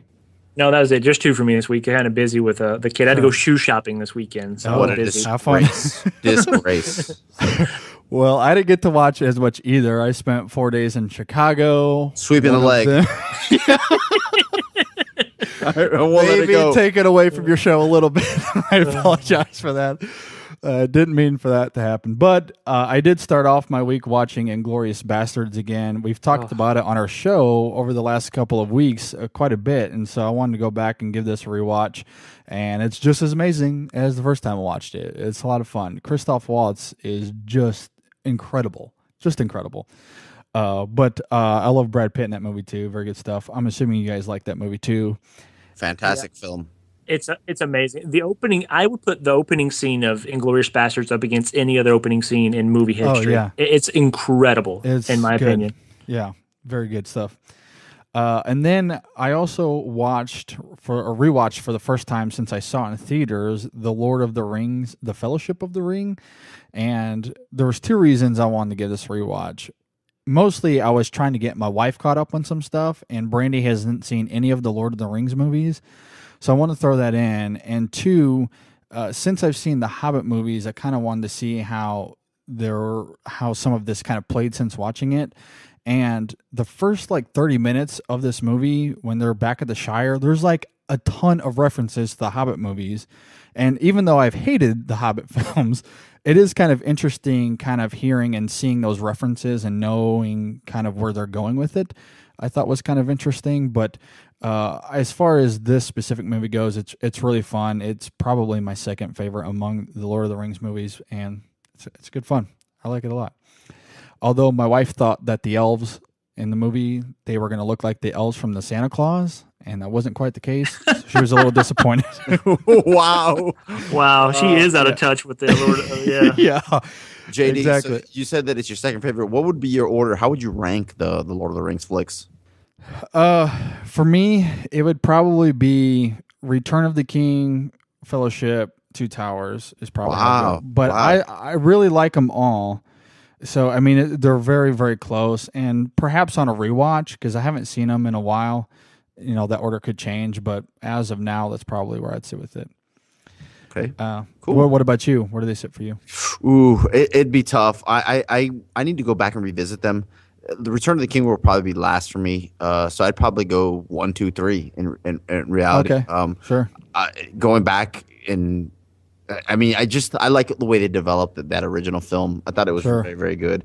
But the second one had that big action. It was amazing. Set piece that was just undeniably fantastic. So, and the third one, for me, the problem with the third one was the kind of crazy ghost things, and then also the seven. I like that.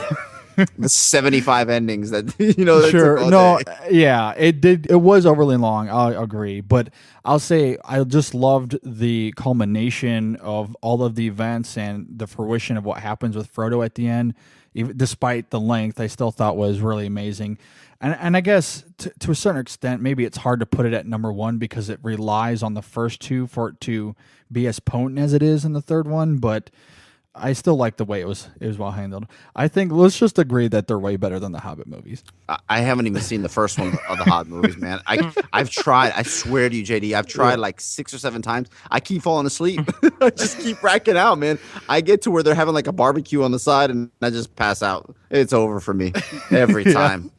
This is the most boring movie I've ever watched. I think it was like in the first one. I think it's like I can't remember the exact number, but it's like 45 minutes until they actually start their journey in the first Hobbit movie. That's right around where it's night for me. Yeah, I don't blame you. Moving on, I also watched a 2013 film, Palo Alto. Have you guys seen this? Gia Coppola's. I think it was her first feature film. It was one that she wrote with James Franco. Ooh. No, I've not even heard of this. Yeah, it's a pretty interesting film. It's a small film kind of centered around this high school. James Franco kind of plays this. He's like this soccer coach at this high school team, and it focuses on a couple of girls on his team, and there's also a couple of guys that are in that friend group with these girls. And the film talks a lot and shows a lot about the realities and the darker side of high school, especially in modern age, in today's day and age, and just how different it is, and just how there's a lot of conflicts with relationships, and how some of that is a little bit melodramatic, but also there's a lot of real ramifications to some of the choices that these kids are making. And I will say the story overall, I like the heart of it, but it's not very coherent. I think the editing could have been handled a little bit better, but the performances I think are really good. I think they're really engaging. I think you feel what the characters are trying to feel in this movie. The story was just a bit muddled and a bit messy. If I had to grade it, it would probably be a B- in that range. I think the score is really gorgeous, and there's some really good stuff going on here, but it just needed to be tightened a little bit better. So. And James Franco, what I love about this too is Franco's in this movie. He kind of wrote it and kind of produced it, and his performance or his role in this movie is very subtle. It's really small. He's not being out there like a lot of other Franco performances. He really lets the kids kind of shine in this movie. So, which is something I appreciate. It's good stuff. Nice. I might have to check this out. Yeah. And then I watched a documentary, again, based off of a recommendation from Dan from our show last week, or 2 weeks ago, whenever he was on. And it's the documentary Catfish, which I have never seen before. Have you guys seen this documentary? Not. I have not. I actually heard somebody on your show recommend this, so I've been actually seeking it out. Yeah. So I think it's on Netflix streaming now, right? I believe so. I think so. This is probably a documentary a lot of people are familiar with, especially now that there's a TV show on MTV that is based off of this documentary. And there's a lot of cases like this now out on the news. A lot of people are a lot more familiar with it. But this was kind of the thing that started it all off. And it's a story from a guy named Nev. And it's kind of a documentary about this relationship he has with this family and these girls on Facebook that are from Michigan. And at first it's kind of building up, these are the relationships I have, and these are the people he knows and that he loves, and he's really close with all these people. And then one night as they're filming, they kind of come across this song that was supposedly supposed to be from one of these girls that he's really close to, and then they find out that it's actually stolen from a YouTube video. So then they start investigating who these people are, what they're up to, different things like that, and the typical story of what we now know as Catfish. And it's kind of interesting, I guess, if you like that sort of stuff. I thought it was okay. I mean, some of the stuff plays out, I think, stereotypical as to what I now know of it. I think when this movie first came out, I think it would have been a little bit more shocking for some, but I guess it just felt a little overplayed to me just because I've seen it all a lot now. But I think on its own, though, it's a decent watch. There's still good stuff going on there. And I actually ended up, after I watched it, I rewatched it again with my wife because she's a huge fan of the TV show. So I popped it in for her and we watched it a second time, which of course she really loved quite a bit. But it's actually one I would still recommend, especially if you like those kinds of stories on MTV and whatnot. Nice. And the last thing I got to see is another documentary, one that's right up my alley. It's called Dogfights: World's Greatest Air Battles. Whoa. What? Okay, I was thinking Michael Vick. My bad. No. This is all about air combat, military aviation kind of stuff. And what I love about this documentary is it kind of starts out in World War I, works its way through the changes of World War II, then into Korea, then into Vietnam, and then kind of into modern day about how aerial combat has changed, the dogfighting tactics, the aircraft, and the technology. And it interviews a lot of pilots who actually fought in these different wars, except for World War I. Obviously, there was no one around from that era that could still be interviewed. But it was really interesting. There was a lot of World War II pilots they talked to. There were some Korean and Vietnam pilots that they were interviewing, and these are actual pilots that were in these combats. And it's crazy just hearing them talk about the tactics that they were using. Some of these pilots were actually shot down after some of these fights, and obviously survived. But it's real interesting just kind of hearing them talk about it. It's really cool. And if you like that kind of stuff, this is one I would highly recommend. It's very educational, but very fun and engaging at the same time. It's really cool. And they use some computer animation to reenact the dogfights that these pilots who are being interviewed, as they're telling them, they're kind of reenacting them through CGI, which is kind of fun too. So nice, man. So if you like that sort of stuff, I would highly recommend it. It's a lot of fun. And one that I've seen several different times. I've actually never talked about it on the show, but it's one I really enjoy. And that's all I got to see this week. So I thought there was more coming. Well, it was so funny because last week, I think I watched 11 films last week. And Jesus, man. I know. So at the end of this segment last week, I was like, well, I would have watched more, but I figured that was enough for the week. So. Yeah, that's busy time, man. If I get 11 movies in 3 months, I'm excited. Yeah. Wait till you guys have kids, JD. Just sure. Wait. And that's probably where things will change. So I'm trying to get as much out now as I can. So I watched the Bubble Guppies for the 9th time. Yeah. Jake and the Neverland Pirates seasons 1, 2, and 3. Dora the Explorer was fantastic this week. That's how my life, I'm sure, will change at that time. Yeah, right. Anyway, guys, thanks for joining me. It was a pleasure having you guys on the show. Yeah, man. It was an honor to be on, man. Absolutely. Yeah, absolutely. Once again, tell us about your podcast and where people can find it. All right. If you want to hear Jairo and I yell at each other some more, you can download just our like podcast. this. Yeah, it's a little more vulgar maybe when we do it, but you can find us on iTunes. We are the TruBromance Film Podcast. You can shoot us an email at TruBromancePodcast@gmail.com, and we are on Twitter at TruBromanceCast. True without an E, and we're just very active on Twitter. We're always on there engaging. Yeah, we love movies, TV, sports. If you want to talk about anything, we're probably pretty much game. So hopefully, we'll hear from you guys if you like what's going on. Yeah, definitely check them out. It's a great show. Their banner is seriously just like what you've heard on the show. It's a lot of fun, good stuff. Definitely go check them out. And that will do it for this week's show. Be sure to go and like us on Facebook at facebook.com/InSessionFilm. You can also hit us up on Twitter at InSessionFilm and on Google+. And also hit us up on YouTube at youtube.com/InSessionFilm. And you can sign up for our monthly newsletter on Facebook by clicking the newsletter tab or on our site at InSessionFilm.com/newsletter. And all of our reviews are on our website as well as Letterboxd, which I've been a lot more active on as of recently. So go and check that out at letterboxd.com/InSessionFilm. And we try to respond to every piece of email we get. You can hit us up InSessionFilm@gmail.com. I'll definitely hit you back if you email us. And one thing that you can do to really help out our show is to subscribe to us on iTunes and Stitcher. And while you're there, please leave us a review. We would greatly, greatly appreciate it. And you can listen to our show anytime on our website, on our Listen Now page at InSessionFilm.com. patreon.com/listen-now.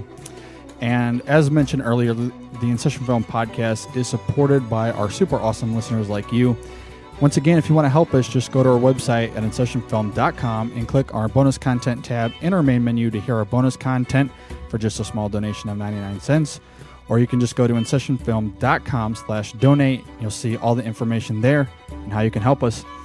And you can hear everything we do on our mobile app for just a one-time fee of $1.99. You can find that app on the Amazon Market for Android devices, the Windows 8 phone store for Windows devices, and the Podcast Box app for iOS devices. And all those details are on the site at InSessionFilm.com/apps. Whew, that was a mouthful. Wow, man. That was like 45 minutes of where you can find it. You honestly, JD, man, you put your stuff out on so many levels, dude. It's amazing. It's impressive. Ours is going out to iTunes and emailed to Barry's mother-in-law. And that's about it. That's about all we can do. That's about it. Well, you can also find our podcast on SoundCloud and TuneIn Radio. Oh, boy. Yeah. I'm, wow. I need to follow your lead, man. I got to put my stuff out there a little more. It's all good. Hey, it's been amazing to have you guys on. I've been wanting to get you guys on for a long time. I know that we've had this scheduled for a little while, but thanks, guys, for being here. It was awesome having you guys here. Oh, man, it was our pleasure. Had a great time, bud. Yeah, a lot of fun. And I know, Hyro, you are scheduled also to be on our Boyhood extra film, which is coming out pretty soon as well. So I look forward to that as well. Yeah, man, it's going to be a good time. Mm-hmm. Have a lot of good things to say. Yeah, I can't wait. Super excited. Next week on the show, we're going to be talking about The Giver, which I'm not sure how to feel about yet. I've heard the book is really good. I like the casting, but the trailers and the marketing look kind of weird, so who knows. But that's what we'll be talking about on the show next week. As far as top 3, I'm not exactly sure either. We'll still wait on that. But before we get out of here, fellas, any final thoughts on anything before we leave? Oh, no, man. I had a great time. Don't go see Ninja Turtles. Go watch the 1990 version. The Jim Henson Muppet suits are always a good time. Exactly. And you're much better off watching that one. I agree. Yeah, despite JD and Hyro's cheap picks, I had a lot of time recording our top 3 brothers, and it was a lot of fun. And yeah, I can concur with my colleague and my co-host. Do not watch Turtles. Go see the original, and listen to "Go Ninja Go" by Vanilla Ice himself. Oh, great song! It's a classic. How did that not win a Grammy? I was gonna say I did bring it up in our main review, but to get ready for tonight's show, I listened to Shell Shocked, the Wiz Khalifa Juicy J song. I listened to like 3 or 4 times before the show started. Such a bad song. I would argue it's actually one of the best parts of the movie, actually. And that says a lot. Yeah, the end credits and then the song. Oh yeah, this is good. The movie just got good. Wow. I have a mental picture of JD dancing in the aisles. I enjoyed that aspect of the film anyway, but I agree with you guys. Definitely go watch the 90 version. It's way better in my opinion. I would take actually those first 3 movies over this new one any day. I was gonna say, hell, go watch the one with the samurais. Exactly. Like time traveling turtles. Oof. Yeah. But if you are forced to watch Ninja Turtles, I apologize. Maybe you can try to sneak into another theater and go see Guardians instead. Or bring a pillow. Or bring a pillow. There you go. Anyway, guys, thanks for joining me. Really appreciate it. Thanks, guys, for listening. Also, one more quick reminder to stay tuned for our bonus content. We're going to be talking about the Robin Williams situation. We're going to be talking about our favorite moments with Robin Williams. It's going to be a lot of fun. And then also stay out for this week's extra film segment where we're going to be talking about A Man Most Wanted. So definitely be on the lookout for that. Thanks for listening, everyone. We'll see you guys next time on the InSession Film Podcast.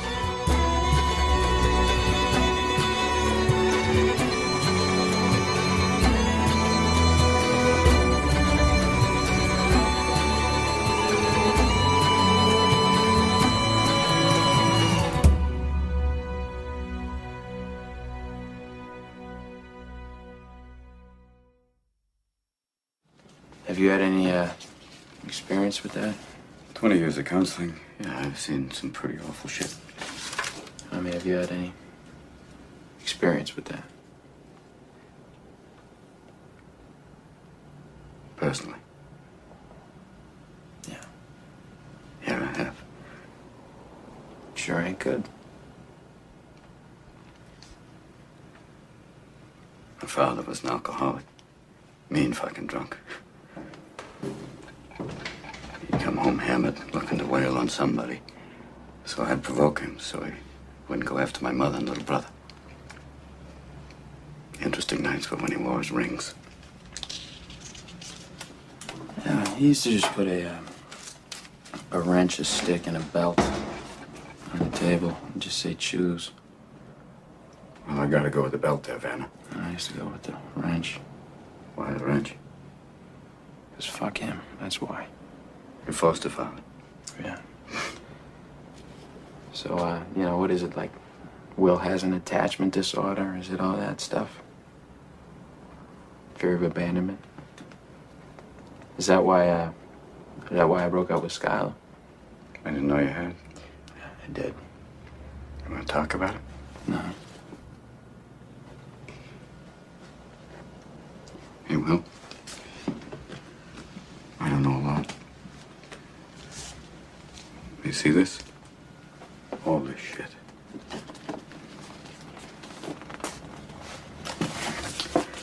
This is not your fault. Yeah, I know that.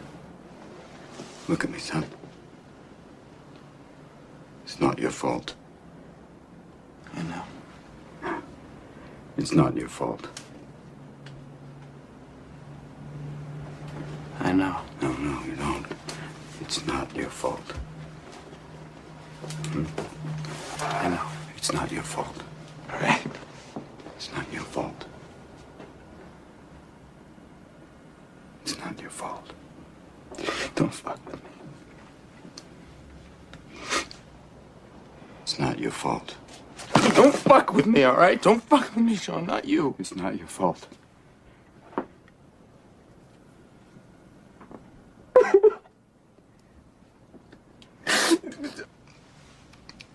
It's not your fault.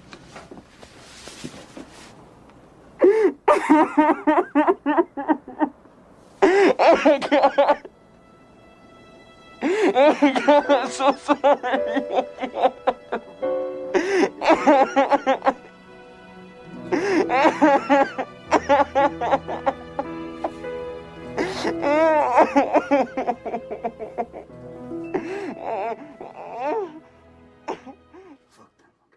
For the entire version of our podcast, be sure to subscribe to us on iTunes or on Stitcher, or check us out online at InSessionFilm.com.